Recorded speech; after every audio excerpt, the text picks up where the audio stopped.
Absorber ہوا کرتا تھا، اسے آپ ایک شاک کی طرح یہ کام کرتا ہے کہ جب کبھی کوئی انقلاب دنیا میں آئے نا، یہ بھوک پر ہی آتے ہیں، وہ انقلاب فرانس ہو یا کوئی اور انقلاب ہو، تو بھوک ایک بہت بڑا میٹر ہے، جو کہ جب انسان کو لگتی ہے نا تو اس کو پھر وہ ساری فلسفیانہ باتیں ساری بھول جاتی ہیں.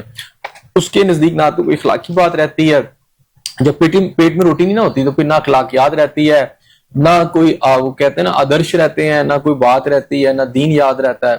تو اللہ تعالیٰ نے اسی لیے آپ دیکھ لیں کہ بڑے بڑے انبیاء اکرام نے، بڑے بڑے لوگوں نے فقر سے جو ہے پناہ مانگی ہے اللہ پاک کی کہ ہمیں اس طرح کی حالت سے بچایا جائے.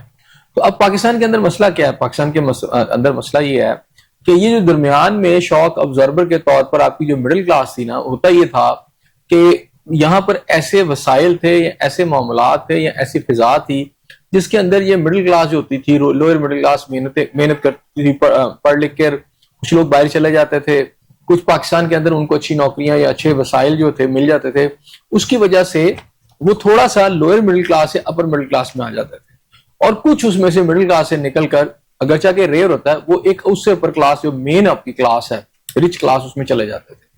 تو یہ زندگی کا ایک دار و مدار چلتا رہتا تھا. اب جو غریب ہے اس کے اندر سے بھی کچھ لوگ محنت کر کے مڈل کلاس میں آ جاتے تھے.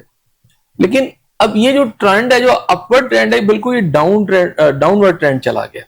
وہ یہ ہو گیا ہے کہ آپ کی جو رچ کلاس ہے اس میں سے بھی لوگ اب مڈل کلاس کی طرف آ رہے ہیں، اور مڈل کلاس تو میرا خیال ہے ویسے ہی ختم ہو گئی ہے، کیونکہ جو اپر مڈل کلاس تھی وہ لوئر مڈل کلاس ہوئی ہے پہلے، اور لوئر تو بہت پہلے غربت کی چکی والی وہ جو سمجھتے ہیں لائن، اس سے نیچے چلی گئی ہے. صحیح. اب آپ کی جو مڈل کلاس ہے وہ بھی آپ کی لوئر مڈل کلاس ہونے کے بعد اب یہ بھی غربت کی جو لائن ہے اس سے نیچے چلی گئی ہے. اب یہی وجہ ہے کہ اس وقت پاکستان کے اندر اگر آپ غربت کی بات کریں، خطے غربت جسے کہتے ہیں، تو اس میں تقریباً 12 سے 13 کروڑ جا چکے ہیں لوگ. تو آپ کی ملک کی آدھی سے زیادہ آبادی جو ہے وہ اس وقت خطے غربت سے ہے. اور خطے غربت کے نیچے جانے کا مطلب یہ ہے مہنگائی آپ کے آسمان پر جا رہا ہے، اور آپ کی یہ رپورٹ بھی بتا رہی ہے کہ 25% پہ چلی گئی گزشتہ صرف 3 سالوں میں. یہ وہ 3 سال ہیں جب کہ آپ یہ دیکھتے ہیں کہ عمران خان صاحب کی جب حکومت گئی. اچھا ایسا صاحب، جو ابھی رپورٹ ہے اس میں تو 2015 سے 18 کا جو ذکر کیا گیا اس میں یہ فیکٹس بتائے گئے ہیں کہ 3% کمی ہوئی 2001 سے 15 میں، پھر 15 سے 18 میں 1% پھر مہنگائی میں کمی ہوئی، جبکہ 2023 سے 25 تک کا جو فگر ہے اس میں مہنگائی کی شرح میں اضافہ ہوا ہے. میں نے وہی بتانے لگا نا، 2018 سے آپ یہ دیکھتے ہیں اپورڈ جب آپ جانا شروع ہوتے ہیں تو آپ کو پتہ چلا ہے کہ 2021 میں اس میں زیادہ تیزی آ گئی، اور 25 کی آپ بات کریں، 21-25 کی بات کر لیں یا 22-25 کے درمیان میں، یہ وہی 3 سال ہیں. آپ یہ دیکھ لیں کہ جس کے اندر جو پی ٹی آئی کی گورنمنٹ جاری تھی اور یہ موجودہ گورنمنٹ آ رہی تھی، اس میں نگران گورنمنٹ پہلے آ گئی، پھر یہ گورنمنٹ آ گئی. اب جب پی ٹی آئی کی گورنمنٹ جا رہی تھی تو اس وقت یہ بہت زیادہ ایک بحث کی جاتی تھی اس ملک کے اندر کہ جناب، اور یہ بات میرا خیال درست بھی تھی کہ عمران خان صاحب جب حکومت میں آئے تھے تو وہ یہ کلیم کرتے تھے کہ سب سے زیادہ ملکی قرضہ جو 76 سالوں میں یا 75 سالوں میں پاکستان پہ چڑھا وہ 2 جماعتوں کے دور میں بہت زیادہ چڑھا. اس میں ایک پاکستان پیپلز پارٹی ہے اور ایک پاکستان جو ہے مسلم نواز ہے. اچھا. تو اس وقت وہ یہ کہتے تھے کہ یہ قرضہ جو ہے 22 سے بڑھ کر 40 تک چلا گیا، یعنی 22 تک آیا ہے. اچھا. یعنی 10 جو ہے وہ صرف یہ 2 حکومتوں نے، یعنی جو $10 بلین جو ہے وہ اضافہ کیا ہے صرف 2 حکومتوں نے. اور اس سے پہلے پاکستان کا جتنا بھی قرضہ تھا وہ تقریباً $12 بلین تھا، اور $10 بلین ان 2 حکومتوں نے کیا. تو عمران خان صاحب نے جب ٹیک اوور کیا تو اس وقت ان کا یہ خیال تھا، اور وہ یہ کہا کرتے تھے کہ یہ پاکستان کی ہسٹری کا سب سے بڑا قرضہ جو ہے وہ دونوں جماعتوں نے کیا. لیکن جب ان کی اپنی حکومت آئی تو یہ 22 سے اٹھ کر واپس جانے کی بجائے یہ قرضہ 40 پہ چلا گیا. اور یہ ڈیبیٹ ہوتی رہی کہ جناب وہ قرضہ پھر آپ نے اگر اتنا لے لیا ہے تو پھر اتارا کیوں نہیں، اور یہ ساری مہنگائی کی جو ان کی باتیں تھی. اچھا، پھر یہ گورنمنٹ آ گئی تو انہوں نے کہا جی خان صاحب جو ہیں دیکھیں جی 44-45 پہ لے گئے. چلیں جی اوکے. اب مزے کی بات یہ ہے کہ وہ تو لے کے گئے تھے آپ کا 22 سے لے کر 44 تک آپ کا چلا گیا. اب اس حکومت نے ملکی تاریخ کے سب سے زیادہ قرضے لے لی. صحیح. یعنی یہ 44 سے آلموسٹ 90 پہ چلے گئے. ہاں. 44-50 سے یہ تو تقریباً ڈبل ٹرپل اس سے زیادہ چلے گئے. اب اور ان کی مدت ساری آپ دیکھ لیں کہ 2-3 سال کے اندر یہ سب کچھ ہوا. اب ان قرضوں کی وجہ سے جو پھر مہنگائی کا ایک دباؤ بڑھا ایک دم، آپ سمجھے نا، اس میں آپ افراط زر جو ہے وہ ایک دم تیزی سے بڑھی، اور پھر ٹیکسز، اور پھر آپ یہ دیکھ لیں کہ ان ٹیکسز، ظالمانہ ٹیکسز میں سے کہتا ہوں جو پاکستانی عوام پر لگائے 40%، انڈائریکٹ ٹیکسز جسے میں کہتا ہوں 40-50% ہے. 40-50 قسم کے ٹیکسز ہیں. تو جو آپ کی اشرافیہ تھی اس کے اللہ تللے اس کی جو فوج ظفر موج کی جو ایک پروٹوکول ہے وہ اس کا ساتھ چل رہا ہے, ان کی تنہائیں بے بنا بڑی ہیں. لیکن ایک عام آدمی جو کہ ایک عام تنخواہ دار طبقہ تھا, جس کا اب یہ ذکر اس رپورٹ میں کیا جا رہا ہے کہ 80% جو تنخواہ دار طبقہ ہے وہ مہنگائی کی چکی میں سب سے زیادہ پس گیا, تنخواہ دار طبقہ. اب اس میں آپ سرکاری ملازمین کی تو پھر تنخواہیں بڑھتی ہیں, عام طور پر یہ جو پرائیویٹ اداروں میں لوگ ہیں ان کی تنخواہیں تو بہت کم بڑھتی ہیں اور کئی سال سے نہیں بڑھتی اور اس شرح سے نہیں بڑھتی. ہم اس کمپلیکس سے کب باہر آئیں گے کہ ہم جب بھی اس کو فگر آؤٹ کرتے ہیں تو ہم یہ کہتے ہیں کہ فلاں گورنمنٹ کے دور میں یا فلاں حکومت کے دور میں قرضوں کی شرح میں اتنا اضافہ ہوا. جو بھی گورنمنٹ آتی ہے وہ الزام عائد کرتی ہے, لیکن بہتری کے لیے ہم نے دیکھا کہ کوئی بھی گورنمنٹ بہتری کے لیے الزام نہیں ہے. اچھی کاوش. پہلی بات ہے مصباح, ہم یہ ایک بڑا ایک جملہ بولتے ہیں کہ جی ایک دوسرے پہ الزام لگاتے رہتے ہیں. کچھ الزامات جو ہیں سٹنگ گورنمنٹ ہوتی ہے, میں نے وہی کہا نا, میری پوائنٹ سن لیجیے نا. سٹی گورنمنٹ نے پچھلے کو کہنا ہے, پچھلے جو آتے ہیں مثلا عمران خان کی گورنمنٹ آئی ہے انہوں نے پچھلوں کو کہنا ہے, لیکن یہ الزامات نہیں ہوتے, ان میں حقائق بھی ہوتے ہیں, حقیقت بھی ہوتی ہے. تو پھر اگر یہ حقیقت پہ مبنی چیزیں ہوتی ہیں تو پھر اس کو بہتری کے لیے کیوں اقدامات نہیں کیے؟ میں نے وہی کہنا, کرنا چاہیے نا. اب اگر نہیں کر رہے تو اگر قرضہ بڑا تھا عمران خان صاحب کی دور حکومت میں تو انہیں قبول کرنا چاہیے, وہ ناکام رہے ہیں. اب یہ ان کی اگر بات کرتے ہیں تو انہوں نے $90 بلین سے اوپر قرضہ لے گئے ہیں, تو ان کو بھی اس کا مورد الزام ٹھہرانا چاہیے. اب اصل بات یہ کہ الزام بھی نہیں ہے, یہ حقائق ہے. اب یہ رپورٹ جب آتی ہیں تو میرا خیال یہ تشت ازبام کرنے کے لیے ہوتی ہے عوام کے سامنے کہ یہ جو حکومتیں ہیں جو کہتی ہیں جی ہم نے عوام کے لیے دودھ کی نہریں بہا دی ہیں کہ جی ہم بڑے مخلص ہیں اور ہم ان کے لیے بہت کچھ کر رہے ہیں, ہاں جی, لیکن حقائق کیا ہے؟ حقائق یہ ہیں کہ ملک کا مڈل کلاس طبقہ پریکٹیکلی پاکستان سے ختم ہو گیا. رائٹ. اب یہاں تو بہت امیر لوگ رہ گئے ہیں یا بہت غریب رہ گئے ہیں. درمیان میں جو شاک ابزرور تھا جو انہیں روکتا تھا آپس میں تصادم سے, وہ تیزی سے ختم ہو گیا. رائٹ. اچھا, اب اس کو ریکور کرنے کی بھی کوئی پالیسی آپ کو سر دست نظر نہیں آتی.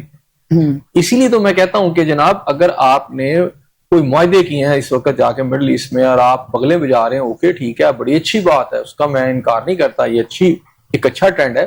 لیکن آپ نے جو ایکسٹرا ریسپانسبلٹی لے لی ہے, اب ہم سے تو پاکستان کی صورتحال یہ ہے کہ ہمارے یہاں خیبر پختونخوا کے اندر اس وقت دہشت گردی ہو رہی ہے, بلوچستان میں بدترین اس وقت دہشت گردی ہو رہی ہے, ہم اس کو نہیں سنبھال پا رہے. تو ہم پورے مڈل ایسٹ کی جو ریسپانسبلٹی اٹھا رہے ہیں وہ کیسے کریں گے؟ کیونکہ جو وار, انٹرنل وار جو ہے اس کے جو ہے آپ سمجھیں کہ اس کے جو فیچرز ہیں وہ ڈفرنٹ ہے, اس کے امپیکٹس ڈفرنٹ ہے, اس کی جو ڈائمینشنز ہیں ڈفرنٹ ہے, اور اس کو ڈیل کرنے کا طریقہ مختلف ہے. اب جب آپ انٹرنیشنل جو تنازعات ہیں اس میں چلے جاتے ہیں اور آپ نے پورے یعنی ایک ملک آپ کا ہے, پھر آپ ایک اور بڑا ملک ہے سعودی عرب, اس کی حفاظت کی بات کرتے ہیں, تو ظاہری بات ہے یہ سارا کا سارا دیکھیں پاکستان کا جو ایک ملک ہے اس کا بھی تو ایک ڈیفنس بجٹ ہے نا. صحیح. مثلا اگر آپ 11-12 خرب روپیہ لے رہے ہیں تو ظاہری بات ہے اس کی ڈیفنس کے لیے لگ رہا ہے نا. تو اب ایک سعودی عرب کی جب ڈیفنس کریں گے تو وہ کہاں سے آئے گا؟ اسی لیے میں یہ سوال اٹھا رہا ہوں کہ اس کو آپ پارلیمنٹ میں لے کر آئیں, کیونکہ یہ اس لیے تو نہیں ہے کہ آج آپ نے یہ کر لی ہے بات تو کل کو آپ کو حفاظت نہیں کرنی پڑی. اب تو یہ ایک لمبا پروسیس ہے نا, اس میں آپ قوم کو یہ بھی بتا رہے ہیں کہ جی قطر بھی آ رہا ہے, جو اس میں ترکی بھی آ رہا ہے, جو اس میں مصر بھی آ رہا ہے, آ جائیں ویلکم کریں. لیکن سوال یہ پیدا ہوتا ہے کہ جو آپ کے ملک کی اپنی حالت سے زیادہ آبادی ہے وہ خطے غربت سے نیچے ہے, بسر کرنے پہ مجبور ہے. ایسا صاحب ہم ایک طرف ہم دیکھ رہے ہوتے ہیں کہ ابھی یہ فائنانس منسٹر بھی ان کی بھی سٹیٹمنٹ تھی کہ مہنگائی جو ہے وہ کم ہوئی ہے 2023 میں, ان کے مطابق 2023 میں جو ہے وہ 29% پر تھی, اب وہ کم ہو کر 2025 میں ان کے مطابق وہ کہتے ہیں کہ 4.6% پہ آ گئی. لیکن ہم حقائق یہ دیکھتے ہیں کہ حال ہی میں ورلڈ بینک کی یہ رپورٹ ہے جس میں ورلڈ بینک کے مطابق غربت میں وہ کہتے ہیں کہ 44% اضافہ ہوا ہے. اب حکومت میں اور رپورٹس میں یا ورلڈ بینک کی رپورٹ ہو یا اقتصادی سروے, ہمارے یہاں اتنا بڑا تضاد کیسے ہو سکتا ہے؟ سرکاری اعداد و شمار تو جھوٹ کا ایک پلندہ ہوتا.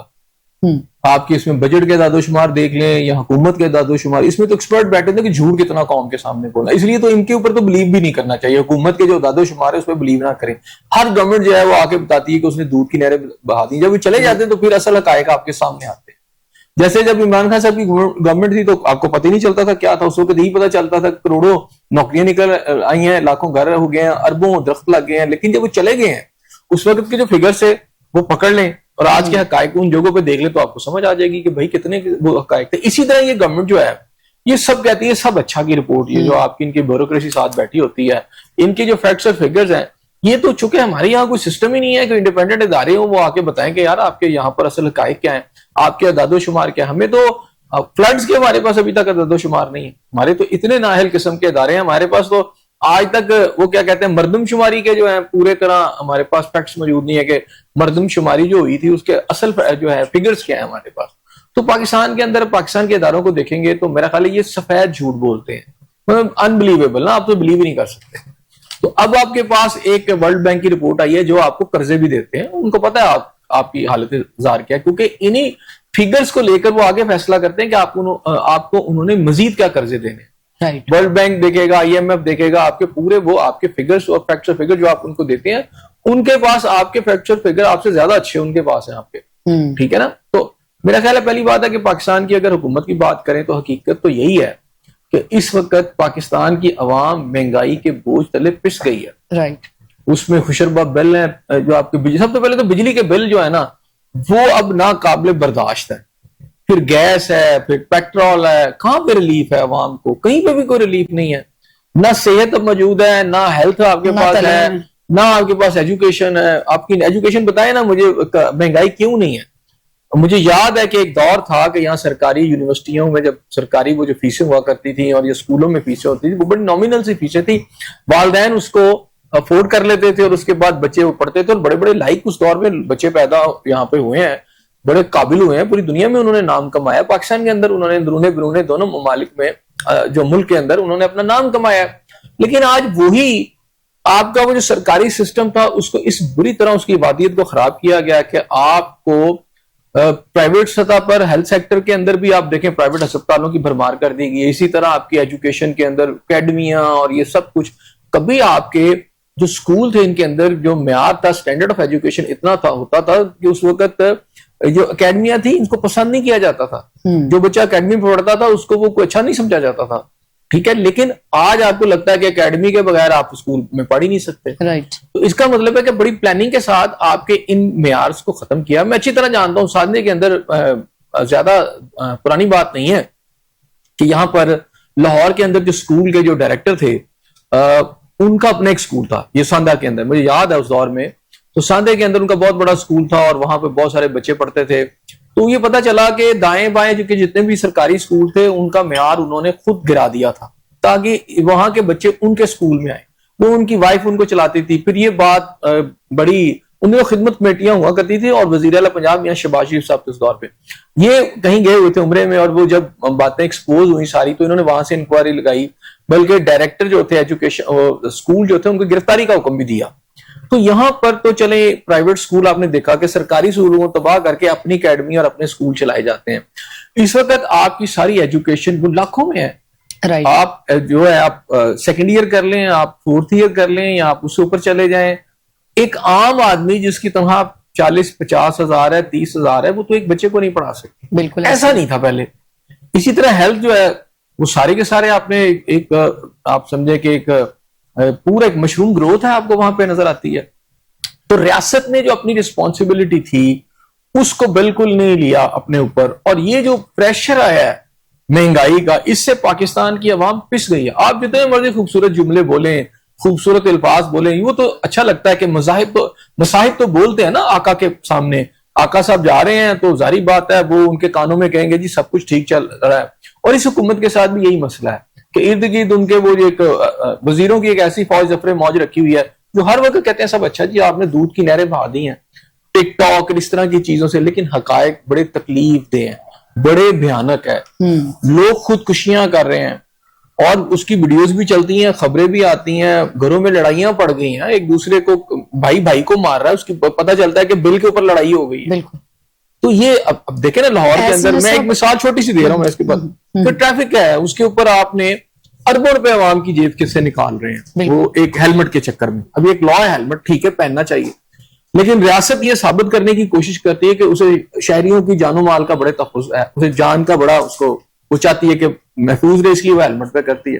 لیکن یہ ریاست یہ نہیں کرتی کہ اگر آپ نے 2000 روپے کا چلان کاٹا ہے تو وہ 2000 کا ایک ہیلمٹ رکھا ہو آپ کے ٹریفک پولیس کے پاس, اور وہ کہیں جناب آپ نے 2000 دے دیا ہے, اگر چاہے اس ہیلمٹ کی قیمت 1000 روپے, یہ چلیں یہ 2000 میں آپ ہیلمٹ لے لیں سر پہ پہن لیں اور تاکہ آپ کی جان کی حفاظت ہو. یہ نہیں کرتے. وہ چاہتے ہیں کہ یہ اسی طرح رہے اور یہ پیسے کماتے ہیں. اب اربوں روپے اس نام پر ٹریفک پولیس نے اکٹھے کی ہیں. اور اچھا اب یہ ایک مہم چلی ٹریفک پولیس کی. دوسری یہ ہے کہ لاہور کے اندر میں صرف یہ بتا رہا ہوں عوام کی جیبوں خالی کرنے کے کون سے طریقے ہیں. ابھی اب لائسنس کے اوپر آپ چلان کٹے جا رہے ہیں, رائٹ, اور مثال دی جا رہی ہے کہ جناب 2000 کا چلان 20,000 کا کر دیا جائے, یہ اس طرح ٹھیک ہوں گے. اور یہاں پر ایسی سٹوریز بھی سامنے آ رہی ہے کہ جہاں سے لائسنس بنتے ہیں وہاں جو بندہ بیٹھا وہ ایک لائسنس کے 20,000 روپیہ لے رہا ہے. تو یہ ایک ایسا سمجھے کہ ویشیس سرکل ہے جس کے اندر ہر طرح آپ کے ریاست کے ادارے ہوں یا آپ کی حکومت ہو, ان کے ہاتھ عوام کی جیبوں میں ہیں. وہ کہتے ہیں بس ان کی کھال اتار لیں, کوئی ہڈیوں کا جو پنجر نکلا نا اس کو بھی نکال کے بانٹ دیں. تو میں نے ٹریفک پولیس کی اس لیے مثال دی کہ سب سے زیادہ یہ قوانین کی بات کرتے ہیں اور سب سے زیادہ کرپشن اس پولیس کے اندر ہے. رائٹ, اور وہ 2000 کا دیکھیں آپ یہاں پر کلیم کرتے ہیں کہ جی ہم اسٹوڈنٹس کے لیے جناب بڑے ہمیں مفاد ہے اور ہم ان کی بہتری چاہتے ہیں اور ہم لیپ ٹاپ دیتے ہیں. یعنی قومی خزانے سے آپ اربوں روپے لگا کر لیپ ٹاپ دیتے ہیں. تو یہاں تو ہیلمٹ جو ہے جس کا چلان کریں اس کو ایک ہیلمٹ دیتے ہیں ساتھ. ٹریفک پولیس کے پاس ہیلمٹ پڑے ہیں 2000 لیا اسے کہ جناب ہمیں آپ کی جان جو ہے بڑی عزیز ہے تو جناب شہری صاحب یہ پکڑے یہ ہیلمٹ سر پہ پہن لے, آپ کا 2000 ہمیں آ گیا. یہ نہیں کرتے, وہ بیچارہ مہینے میں 4 سے 5 چلان کروا لیتا ہے. ملک میں غربت کی شرح وہ ہے جو کہ مسلسل بڑھ رہی ہے. ابھی جو کسان کی فصلیں ہیں وہ تو سیلاب کی نظر ہو گئی. ہم تو ابھی اسی بحران سے آٹا, گندم, چاول, چینی, ہم تو ابھی اس بحران سے باہر نہیں آ رہے تھے. تو اس کے بعد اب دوبارہ اگر فصلیں تو وہ جو تباہ ہو چکی ہیں, اب مزید کچھ اور بحران اور قلت کا یہ بڑا خوفناک سیلاب ہے. اگرچہ کہ اس میں پنجاب گورنمنٹ ایک کلیم کر رہی ہے کہ ہم نے بہت اچھے پیسے رکھے ہیں جس کا فی ایکڑ 20,000 روپیہ, فی ایکڑ 20,000 پکا گھر اور کچا گھر اور اس طرح کی ساری باتیں. اگر آپ موقع پر جا کر دیکھیں نا, میں کل ایک فوٹیج دیکھ رہا تھا, اس کے اندر یہ تھا کہ کوئی 10 سے 15 فٹ اوپر آ کے ریت آ کے دریا کی جو مٹی کی جو ہوتی ہے اس کے ساتھ آتی ہے وہ پوری زمین پر آ گئی ہے. اب وہ بیچارے کوئی 10-10 فٹ نیچے کھود کے اپنا ٹریکٹر ڈھونڈ رہے تھے. بالکل, تو یہاں تو ان کی زمینیں اب اس ریت کی میں چلی گئی ہیں. ٹھیک ہے, مکان کہاں سے ملیں گے؟ تو ایک بہت ہولناک وہاں کے جو لوگ ہیں جن کے اوپر سے گزر رہی ہے ان کے تو خاندان تباہ ہو گئے ہیں, ان کے تو فیوچر برباد ہو گئے ہیں. تو ان کے چند تھوڑے سے پیسے اور جس کا پروسیس بھی کوئی اتنا شفاف نہیں ہے, پتہ نہیں کب ملیں گے نہیں ملیں گے اور کن کو ملیں گے یہ بھی کوئی کلیئر نہیں. حکومت ہے اس طرح کے وہ موومنٹ چلتی ہیں. بہرحال میں اس کو برا تو نہیں کہتا کہ چلیں کوئی کوشش ہے, چلے کسی کو بھی مل جائے تو ملے تو صحیح کچھ. لیکن میں یہ کہہ رہا ہوں کہ جس حد تک بڑی حد تک جو ڈسٹرکشن ہوئی ہے اس حد تک تو گورنمنٹ کوپ ہی نہیں کر سکتی. اور یہ جو تباہی ہوئی ہے اس میں حکومت خود ذمہ دار ہے. اگر وہاں لوگ مرے ہیں تو حکومت نے خود مارے ہیں. اگر وہاں گھر تباہ ہوئے ہیں تو حکومت کا ان گھروں کو تباہ کرنے میں حصہ ہے, کیونکہ اس نظام نے جگہ جگہ جب بند توڑے ہیں تو جو فلیش فلڈ آیا ہے, ٹھیک ہے نا, اس نے گاؤں کے گاؤں ڈبو دیے ہیں اور قصبوں کے قصبے ڈبو دیے ہیں سارے. تو وہ اگر آپ تباہی دیکھیں سندھ میں کیوں نہیں اتنی تباہی, کہ وہاں بند بہت کم توڑے گئے ہیں. پنجاب میں تباہی کی ایک بہت بڑی وجہ وہ جو بند توڑے گئے ہیں اس کی وجہ سے بھی ہوا ہے. اگر وہاں کوئی لوگوں کی بات ہوئی ہے تو اس میں حکومت کا, چونکہ انہوں نے 76 سال پہلے بھی یہ سیلاب آتا تھا تو بند توڑتے تھے, 76 سال بعد بھی 76-77 سال بعد بھی آج سیلاب آیا تو یہ بند ہی توڑے. انہوں نے کہاں انفراسٹرکچر بنایا پانی کا کے لیے, ریزروائرز بنائے جاتے. اور یہ جو ساری صورتحال ہے اس سے اب جو مہنگائی کا ایک طوفان آنے والا ہے نا وہ بہت خوفناک آئے گا. فصلیں تباہ ہو چکی ہیں, آپ کو پتا ہے, سبزیاں جو ہے تباہ ہو چکی ہیں, جہاں لگ رہی تھی پھل جہاں پہ لگتے تھے وہ زمینیں تباہ ہو چکی ہیں. اور یہ ایک بہت بڑا ایک کرائسس آنے والا ہے. چلیں اب مجھے بتائیں نا کہاں آپ گندم دوبارہ لگائیں گے؟ چلیں آپ کے سٹوروں میں پڑی, ابھی تو آپ اس سال مینج کر لیں گے, اگلے سال کیا ہوگا؟ جہاں پر اتنی ریت آ گئی ہے, لوگوں کو اپنی زمینیں نہیں مل رہی, تو کیسے آپ یہ لگائیں گے؟ سو میرا خیال ہے کہ کرائسس بہت بڑا ہے, مہنگائی کا طوفان ہے اور حکومت کی صرف باتیں. صحیح. ایسا صاحب, حکومت جب بھی مہنگائی کی شرح کے حوالے سے بات ہوتی ہے تو وہ ٹیکس وصولی کے ہدف کے حوالے سے بھی حکومت ایک دعویٰ کرتی ہے کہ چونکہ جو ٹیکس وصولی کا ہدف ہے وہی پورا نہیں ہو پاتا. اس کے پیچھے کیا لاجک ہوتی ہے حقیقی معنوں میں؟ چونکہ ٹیکس پیئنگ تو ہم سارے ٹیکس پے کر رہے ہوتے ہیں, تو وہ ہدف حاصل نہیں کیا جا پاتا یا حکومت؟ دیکھیں میری بات سنیں, جو ٹیکسز کا گورکھ دھندا نا, یہ آپ کو ذمہ داری سکھاتے ہیں ٹیکس پے کریں. ریاستوں میں ٹیکس پے کیے جاتے ہیں, بالکل کریں, میں اس کی بات نہیں کر رہا. لیکن جو گورکھ دھندا ہے جس ظالمانہ طریقے سے انڈائریکٹ ٹیکس لگا کے غریب آدمی کو کچلا جاتا ان ٹیکسز کے ساتھ, اور یہاں عمرہ جو ہیں ان کی زندگیوں کی سہولت کے لیے یہ جو بیچارے غریب ہیں, محروم لوگ ہیں, جس طرح یہ آپ سمجھے فرعون مصر جو تھے نا, انہوں نے جب وہ بنائے تھے نا اپنے وہ کیا کہتے ہیں, فیروز نے اپنے وہ جو مقبرے بنائے تھے, تو وہاں جو مزدور رکھے گئے تھے یا اس دور میں اگر آپ دیکھیں تو وہ جو مزدور تھے وہ فیروز کی جو سہولت کے لیے ہی وہ سارا مہینہ کام کرتے تھے. بس ان کو اتنی روٹی ملتی تھی کہ وہ ان کے وجود زندہ رہیں. جو سہولتیں تھیں جو یاشیاں تھیں وہ فیروز کے پاس تھی. تو یہ آج کے دور میں بھی یہ فیروز ہیں سارے, اور اس کے لیے پاکستانی قوم جو ہے نا وہ ایک بیل کی طرح جتی ہوئی ہے. وہ ان کی یاشیوں کے لیے سارا مہینہ کماتے ہیں اور پھر انہی کو ٹیکسز کی شکل میں دے دیتے ہیں. اچھا, اب ٹیکسز کا مسئلہ یہ ہے کہ یہ ٹیکس کے اگر ریونیو نہیں کرتا تو جو آپ کی اپر کلاس ہے, جو آپ کی ایلیٹ ہے, وہ ٹیکس نہیں دیتی. غریب آدمی سے تو آپ انڈائریکٹ ٹیکسز جو ہیں وہ آپ نے 40-50 قسم کے ٹیکسز ہیں وہ آپ لے ہی لیتے ہیں. وہ تو بیچارے نے بل پہ بھی اس نے پے کر دینا ہے, اس نے وہ موبائل پکڑا ہے, اس نے کوئی کپ لیا ہے, اس نے بائی سے دال خریدی ہے, اس نے کوئی سوئی لی ہے, اس نے میری طرح کوئی اینک پہن لی ہے, تو وہ تو ٹیکس پے کر رہا ہے. ٹھیک ہے نا. جو ڈائریکٹ ٹیکس ہے, اصل مسئلہ کیا ہے, جو کسی ایم پی اے نے دینا تھا, جو کسی آپ سمجھے کہ کسی جج نے دینا تھا, کسی بیوروکریٹ نے دینا تھا, کسی ایسے امیر آدمی نے دینا تھا جو آپ حکومت میں ساتھ ہے, جس کی ملیں ایسا کچھ ہے, وہ نہیں دے رہا, اس سے حکومت لے نہیں پا رہی. اچھا, اگر وہ کیوں نہیں لے پا رہی, اس کے پیچھے آپ کے ایف بی آر اور اداروں کی وہ بے پناہ کرپشن ہے. ان آفیسر کو جو ایف بی آر میں ہیں, ذرا ان کے ایسٹس کو آپ کریں نا, ڈسپلے کریں ذرا, آپ کو پتا چلے گا کہ جب انہوں نے نوکریاں سنبھالی تھی تو ان کے پاس ایسٹ کتنے تھے اور آج کتنے چلے گئے. یہ جو ایف بی آر والے ہیں, اس کرپشن میں سب سے بڑا اگر اس بہتی گنگا میں جو ہاتھ دھو رہے ہیں وہ خود ایف بی آر کے لوگ ہیں. ایسا سر بیسیکلی جو اس ملک کی اشرافیہ ہے وہی اس گورکھ دھندے میں پوری طرح سے شامل ہے. انکم ٹیکس کے لوگ جو اقتصادی سروے ہے, قومی جو اقتصادی سروے ہے, اس کے مطابق جو فائلرز کی تعداد ہے وہ پہلے سے ڈبل ہو گیا, اور اگر فائلرز کی تعداد پہلے سے ڈبل ہو تو پھر تو آپ کا جو ٹیکس کا ہدف ہے وہ پورا ہونا چاہیے. لیکن ہمیں یہ سننے کو ملتا ہے کہ ٹیکس کا ہدف ہی پورا نہیں. فائلر ہے نا, وہ آپ نے بزنس مینس کو کر لیا, آپ نے ٹریڈرز کو کر لیا. میں نے کہا اصل جو پاور ہے, جو اصل دولت ہے, وہ آپ کی حکمران اشرافیہ کے پاس, آپ کے مربوں کے مربے ان کے پاس. ایک فیکٹری نہیں ہے, شوگر ملیں ہیں تو بلا کی شوگر ملیں ان کے پاس ہیں, اگر آٹے کی ملیں ہیں تو ان کی کوئی تعداد نہیں ہے. ٹھیک ہے, یہ سارے آپ دیکھ لیں, پولیٹیشین دیکھ لیں. ابھی آپ کو کیا پتا نہیں ہے کہ جو چینی کا جو بہت بڑا سکینڈل ہمارے سامنے آیا کہ چینی جو ہے کچھ 7.5 لاکھ میٹرک ٹن جو تھی وہ باہر بھیج دی گئی اور اس کی منظوری کیبنٹ نے دی, اب وہی واپس لائی جا رہی. تو اس کے پیچھے کون ہے؟ 50% سے زائد ملیں کس کی ہیں؟ زرداری خاندان کی ہیں, شریف خاندان کی ہیں اور ترین خاندان کی ہیں. تو یہی جو ہے نا اقتدار میں ہے.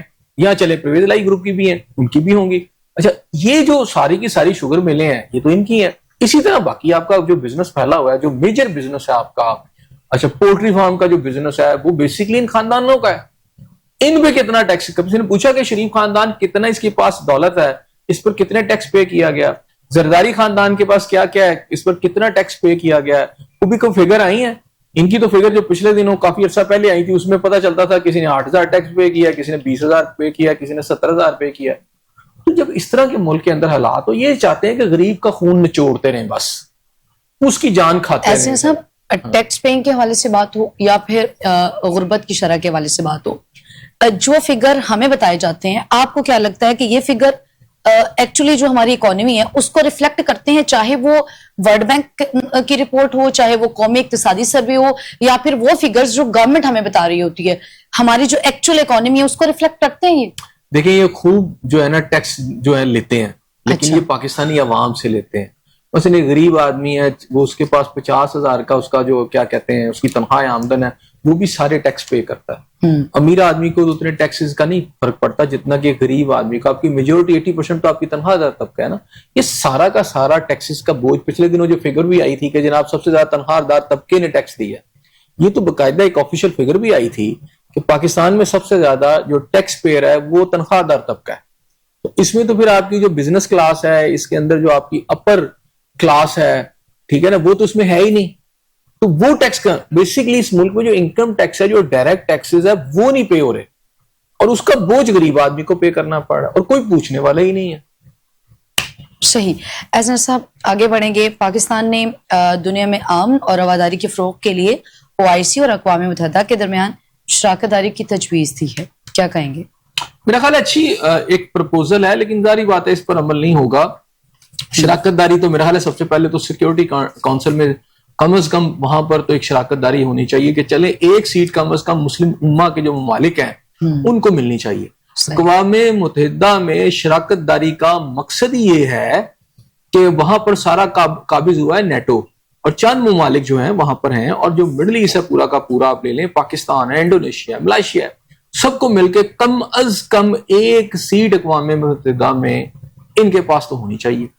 مطلب انڈیا اگر کوشش کر سکتا ہے تو یہ سارے ممالک جو کہ اس وقت اگر میں بات کروں تو 1000 جو میں نے آپ سے کہا تھا کہ بلین ڈالر جو ہے, 1000 ٹریلین ڈالر, وہ بھی آپ نے دیکھا سعودی عرب نے امریکہ کو دیے, ان کی پوری انڈسٹری چلا رہے ہیں, اور امریکہ کتنا کا اقوام متحدہ کو دے رہا ہے. اگر یہ اپنا پیسہ ہی ہولڈ کر لینا تو لگ پتا جائے امریکہ کو بھی.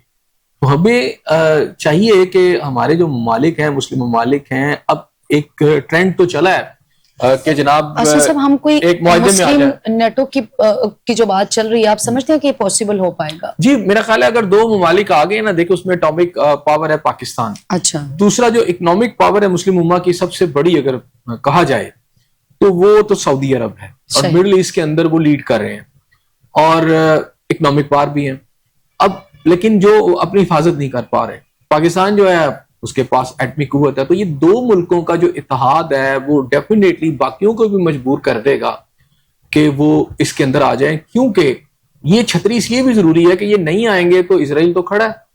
ابھی صورتحال یہ ہے کہ مصر کے اندر, مصر کو بھی صورتحال کا پتا ہے کہ ہمارے ساتھ کیا ہو سکتا ہے, ہمارے پر اٹیک ہو سکتا ہے. تو مصر نے ابھی پہلی دفعہ یہ ہوا ہے کہ اپنی فوجیں, اپنے ٹینک جو ہیں وہ اسرائیل کی جو سرحد کے ساتھ لگا دی ہیں, بڑی تعداد میں لگائیں اس دفعہ انہوں نے, کہ اب یہ نہیں کہ انہوں نے کوئی اسرائیل پہ حملہ کر دینا ہے, ان کو یہ پتا ہے کہ اسرائیل ہم پر حملہ کرے گا اور وہ کر سکتا ہے, تو اس لیے کم از کم اپنی سیکیورٹی کریں.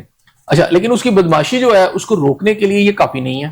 اس کو روکنے کے لیے ایک ایسا اتحاد چاہیے جس میں پاکستان کو کم از کم آپ سمجھے کہ فائنینشلی سپورٹ کیا جائے, اور پاکستان ان کو جا کے جو ڈیفنس کا تحفظ ہے وہ دے سکتا ہے. پاکستان کے پاس وہ ایکسپرٹیز بھی ہیں, پاکستان کے پاس ایسی آپ سمجھے کہ ہیومن ریسورس بھی موجود ہیں, ٹرین پائلٹ ہیں پاکستان کے پاس, بہترین فوجیں ہیں پاکستان کے پاس, بری بحری آپ ساری کر لیں.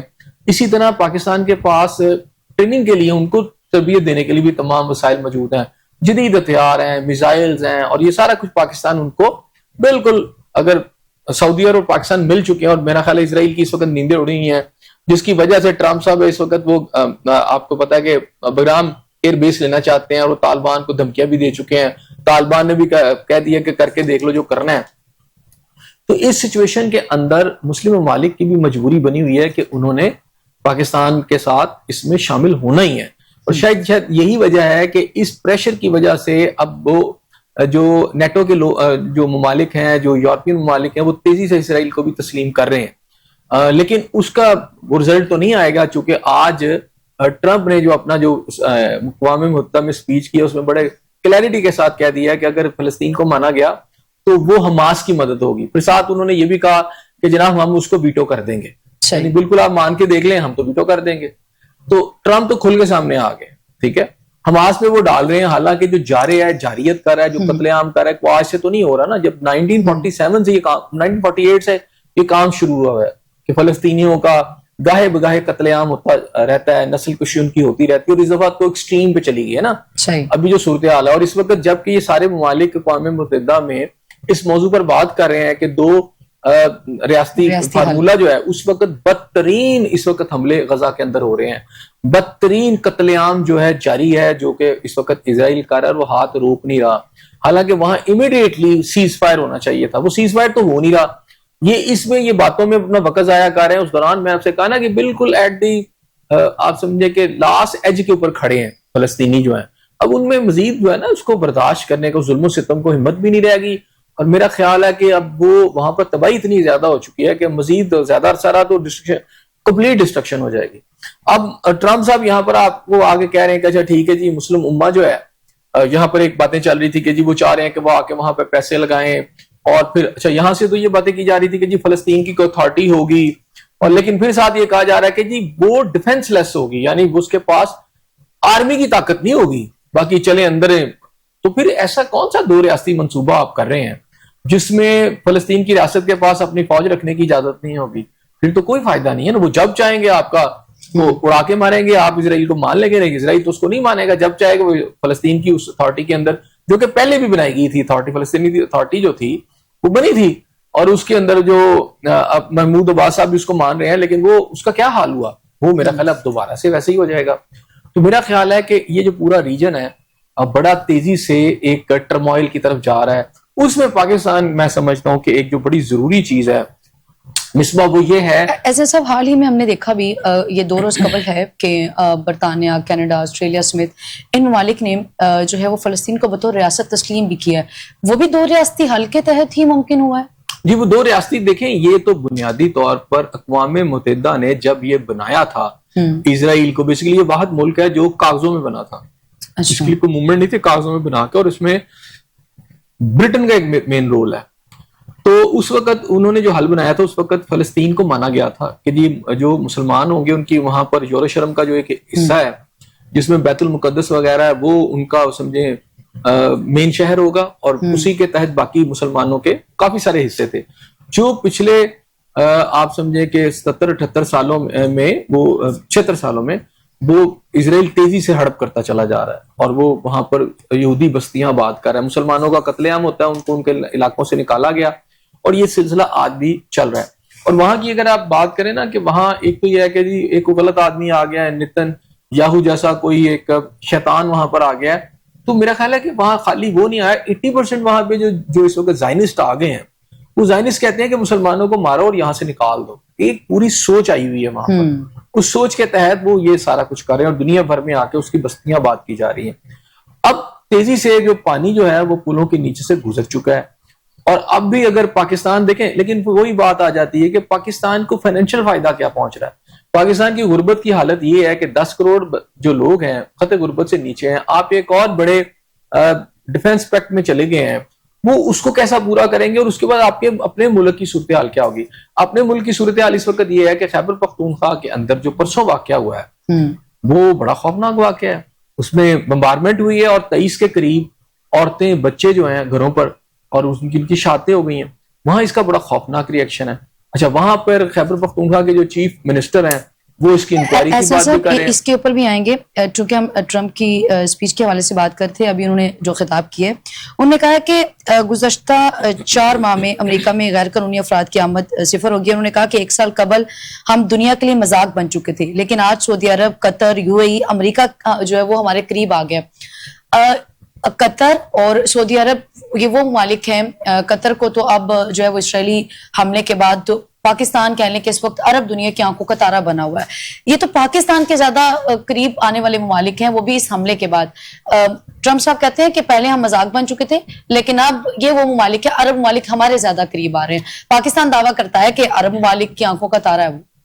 دیکھیں بات یہ ہے کہ جو ٹرمپ ہیں یا امریکہ پہلے نہیں مذاق بن رہے تھے، اب مذاق بن رہے ہیں. اچھا وہ ان کی بات تو بالکل ٹھیک ہے مذاق بننے کی حد تک، اچھا لیکن اس کی وجہ یہ ہے کہ جیسے ہی پاکستان کا یہ جو ڈیفنس پیکٹ ہوا ہے اس کا جو سب سے بڑا امپیکٹ آیا، جو میں جا رہا تھا افغانستان کی طرف ہم بات کر لیں، وہ یہ آیا ہے کہ دیکھیں پہلے امریکہ ایران کو دکھا کر اربوں کو اسلحہ بیچتا تھا. اس کی ساری اسلحے کی فیکٹریاں جو تھی، جو کہ ایک بڑا بزنس ہے امریکہ کا، ایک آئل ہے اور ایک اس میں یہ جو عام جو میکنگ جو وہاں پہ فیکٹریز ہیں یا جو سسٹم ہے، اور اس کو اربوں کا پیسہ جو تھا وہ سپورٹ کرتا تھا. سعودی عرب ایک بہت بڑا بائر تھا ان کا، جہازوں کا، میزائلز کا. اسی طرح ایران کو دکھا کے قطر، UAE، ان ممالک کے اندر اور جو باقی ممالک ہیں وہاں پر امریکی اسلحہ فروخت ہوتا تھا. ٹھیک ہے، اب جیسے جیسے ایران کے ساتھ جو تعلقات بہتر ہوئے ہیں سعودی عرب کے، اور اس کے اندر بھی مین رول پاکستان کا ہے، تو ایک تھریٹ جو ہے وہ کم ہونے سے، اور یہ جو اسرائیل کا جو اٹیک تھا قطر نے، یہ ٹرننگ پوائنٹ ثابت ہوا ہے. اس میں یہ جو عرب ممالک ہیں یہ پاکستان کی طرف سے ٹرن کر لیا انہوں نے، صحیح کہ پاکستان جا کے وہاں پر کرے. اور پاکستان اس وقت آپ کو پتا ہے جو فائٹر جیٹس بھی وہاں پہنچ چکے ہیں اور باقی اسلحے کی وہاں تعیناتی شروع ہو گئی ہے، اور فوج پاکستان بھی پہلے بھی وہاں پر ہے اور جانا شروع ہو گئی. اب اس میں پاکستان، ایک تو پاکستان کا اپنا اسلحہ سعودیز کو ملے گا، صحیح سعودیز کے پاس جو آلریڈی اسلحہ موجود ہے پاکستان استعمال کر سکتا ہے، جو اس پیکٹ میں اگر آپ جاتے ہیں تو اس کی روح تو یہی کہتی ہے. اب اس کے ساتھ ساتھ چائنا کی جو انڈسٹری ہے، اسلحے کی انڈسٹری وایا پاکستان، وہ اربوں کو ملے گی. اس کا مطلب ہے کہ جو امریکہ کی کھلے عام ایک سپیس تھی وہ تو سکڑ رہی ہے تیزی سے. یہی وجہ ہے کہ امریکہ اس وقت بہت پریشان ہے. اس نے اس وقت اقوام متحدہ میں تمام مسلم ممالک کو بلا کے ٹرمپ صاحب خطاب کر رہے ہیں، ان سے بات چیت بھی کر رہے ہیں کہ ان کو پریشانی لاحق ہوئی کہ یہ تو میرے گاہک تھے سارے، کیونکہ یہ پہلے کہا کرتے تھے، میں نے ان کی ایک اسپیچ سنی تھی، انہوں نے کہا تھا کہ عرب تو اپنی حفاظت ہی نہیں کر سکتے. تو حفاظت تو ہم نے ان کی کرنی ہے. ایران کے خلاف وہ کہا کرتے تھے, اور اس کے لیے بھائی انہوں نے کہا قیمت لگتی ہے نا, اسلحہ خریدنا پڑے گا, ڈیفینس ہم کرتے ہیں تو انہیں پیمنٹ کرنی پڑے گی. اچھا اب اس ذمہ داری سے ان کو عربوں نے خود ہی نکال دیا کیونکہ ان پر اعتماد نہیں رہا.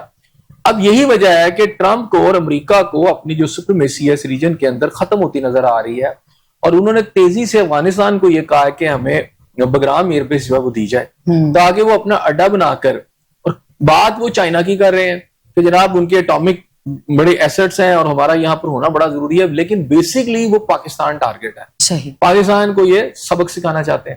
اب اس میں افغانستان کے جو لوگ ہیں انہوں نے انکار کر دیا اس وقت افغان گورنمنٹ نے. انہوں نے کہا ہماری ہسٹری دیکھ لو, ہم نے رشیا کے ساتھ کیا, تم آ کے حملہ کر کے دیکھ لو. لیکن ساتھ ان کے میں ایک وزیر کا بیان سن رہا تھا, وہ یہ کہہ رہے تھے کہ ہمارے پاس جو ڈرون آ کے افغانستان کے اوپر ان کو اس وقت امریکہ کے آ چکے ہیں اور ہم ان کو نہیں روک سکتے, ہمارے پاس یہ ٹیکنالوجی نہیں ہے.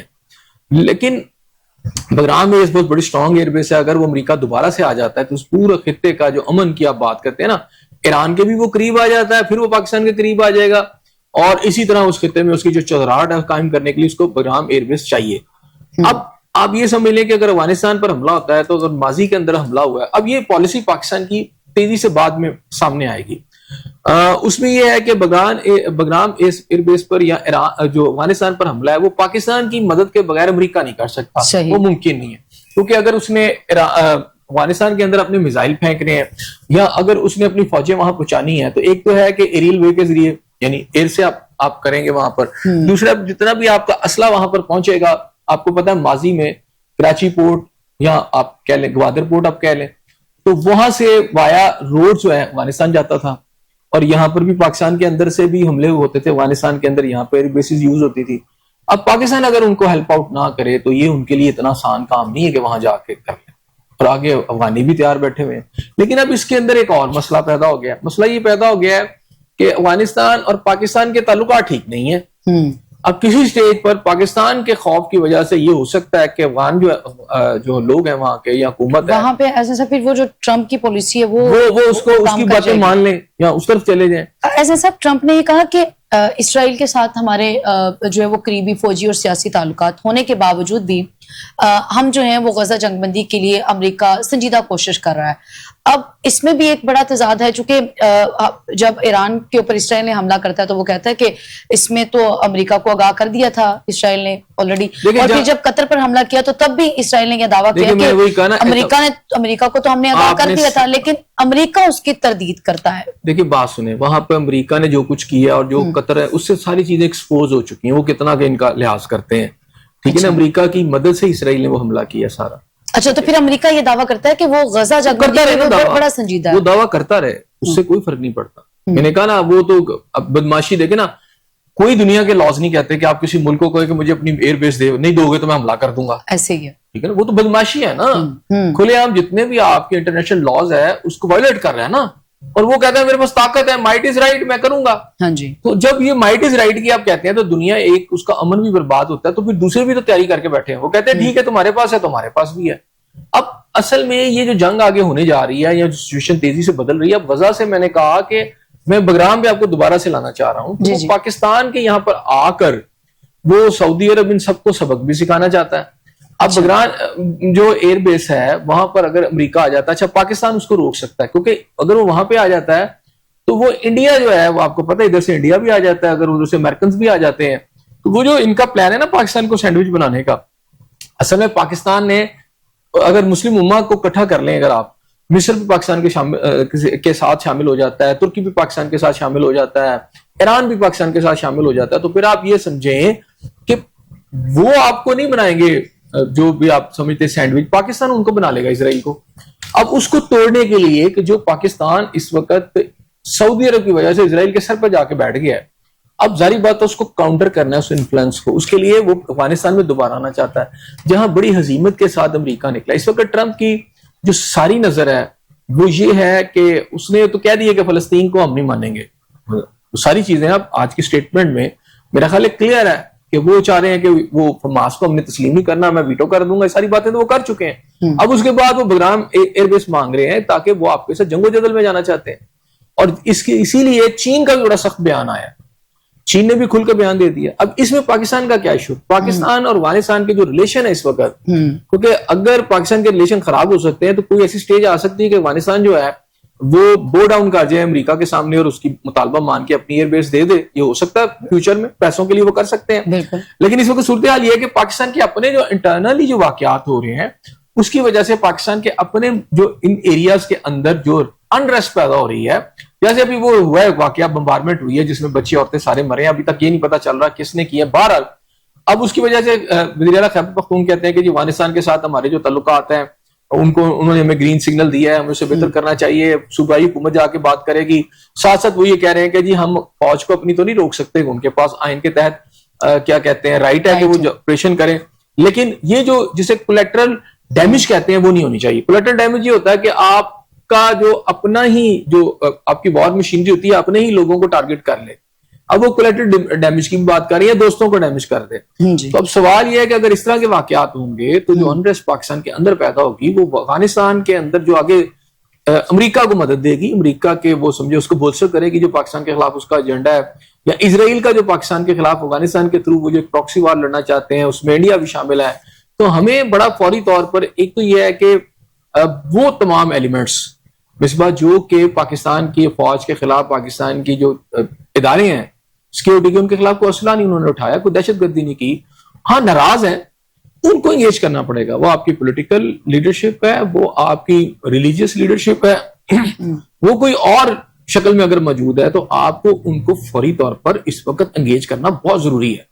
اگر آپ یہ نہیں کریں گے تو اس وقت جو ایک نیا ایک تھریٹ آ رہا ہے جس میں افغانستان کے اندر امریکہ گھسنا چاہتا ہے, وہ اگر وہ گھس گیا تو آپ یہ سمجھ لیں کہ وہ جو ایجنڈا تھا جو آپ تھوڑا سا آپ کو سکون لگ رہا تھا افغانستان کی طرف سے, وہ یہ جو آپ کے دونوں ایریاز ہیں اس میں انریسٹ بہت بڑھ جائے گی. وہ امپیکٹ ڈالے گی جو پاکستان کے جو معاہدے ہیں مڈل ایسٹ میں جا کر ان کا حفاظت کرنے کے, خود پاکستان کو انٹرنلی بڑا نقصان پہنچ سکتا ہے. ایسے سب تو جس مثبت پیغام کی بات کر رہے ہیں وزیر اعلیٰ کے پی کے, آپ کہنا کہ ایک خطرناک پالیسی بھی ہو سکتی ہے نا افغانستان کی, وہ کہتے ہیں کہ افغانستان سے مثبت پیغام بھی آیا ہے. وہ یہی کہتے ہیں نا کہ جی بات چیت کی جائے, ٹھیک ہے نا. اب یہ اطلاعات بھی ہیں کہ پاکستان نے چونکہ وہاں سے پراکسی وار سمجھ لیں انڈیا کی یا موساد کی یا سی آئی کی, اس کی وجہ سے پاکستان کے اندر انفلٹریشن ہو رہی ہے, تو پاکستان کی طرف سے وہاں پر باقاعدہ ڈرونز بھی گئے ہیں. اطلاعات جو ہیں پاکستان کی طرف سے وہاں پر باقاعدہ جیٹ طیاروں نے بھی وہاں پہ وہ جو جہاں سے آپ سمجھے کیمپس ہیں جہاں سے یہ اٹیکس ہو رہے ہیں, تو ان کو سبق سکھایا پاکستان نے. افغانستان کو بھی سمجھ ہے کہ پاکستان, کیونکہ پاکستان کو اور سروائیول کے لیے کیا کرے پاکستان کے اندر جب آپ اس ڈیپلی اس طرح کریں گے تو پاکستان تو جا کے مارے گا ساری جگہوں پر. تو یہ صورتحال ہے, اور میرا خیال ہے یہ تھوڑی سی ٹرکی سی سچویشن ہے. اس کے اندر پہلی بات یہ ہے کہ ایک تو اربوں سے کتنے پیسے آپ کو ملے ہیں پاکستان کی اکانومی میں, اس کو انفیوز کرنے کے لیے آپ نے کتنے پیسے کر رہے ہیں. پاکستان کی اکانومی, پاکستان کے اندر جو 2 کروڑ 10 کروڑ سے زیادہ آبادی خطے غربت سے نیچے جا رہی ہے. ایمرجنسی بنیادوں پر ان لوگوں کے اندر چونکہ اس سے پھر انریسٹ پیدا ہوتی ہے, اس کو دور کیا جائے, مہنگائی کو روکا جائے. ملٹی فیریس ہے, آپ کے مختلف ڈائمینشن میں آپ کو کام کرنا پڑے گا. سب سے پہلے کہ جو محرومی ہے, جو غصہ ہے, جو نفرت ہے, اس کو کم کرنے کے لیے آپ کو پہلے اندر پیسوں کو, یہ نہیں کہ آپ کی ٹاپ کلاس یا آپ کی ایجنسیاں یا آپ کے جو ادارے ہیں سیکورٹی کے, بس وہ کھا پی جائیں, پولیس کھا جائے, اس کے افسران کھا جائیں, اور نیچے عام آدمی کو اس کا کوئی نہ ملے. جیسے افغان وار میں ہوا کہ وہاں سے جو پیسہ آیا وہ آپ پتہ نا, آپ ایک مشروب کی ایک بڑی فیکٹری بن گئی اور پتہ نہیں کہاں کہاں وہ پیسہ گیا, وہ لوگوں تک نہیں پہنچا. اس کے فوائد عام آدمی کو پہنچنے چاہیے. دوسری بات ہے کہ جو آپ کو خیبر پختونخوا بلوچستان کے اندر جو انریسٹ افغانستان سے آ رہی ہے, اس کے اندر جو وہ لوگ جو پاکستان کے ساتھ بیٹھنا چاہتے ہیں, بات چیت کرنا چاہتے ہیں, ان کے ساتھ بات چیت آپ کریں. افغان گورنمنٹ کو بھی انگیج کریں, ٹھیک ہے, آپ یہ دونوں ہی ہوگا. ان کو آپ کو وہ گاجر بھی دکھانی پڑے گی اور ڈنڈا بھی دکھانا پڑے گا, کیونکہ وہ پاکستان کے اندر باز نہیں آ رہے. رائٹ. اب کیونکہ جب تک یہ آپ نہیں کریں گے تو جو دشمن کا ایجنڈا ہے جو آپ کا ڈیپ انسائیڈ وہ آپ کے ساتھ کھیلنا چاہتے ہیں, کیونکہ اگر آپ باہر تبھی لڑ سکیں گے جب انٹرنلی آپ مضبوط ہوں گے. بہت شکریہ احسن زیاء صاحب آپ کا. ناظرین, آپ کا پروگرام دیکھنے کا بہت شکریہ. فی الوقت مجھے اور احسن زیاء صاحب کو دے اجازت. ملاقات ہوگی سیم چینل سیم ٹائم اللہ نے کے بعد.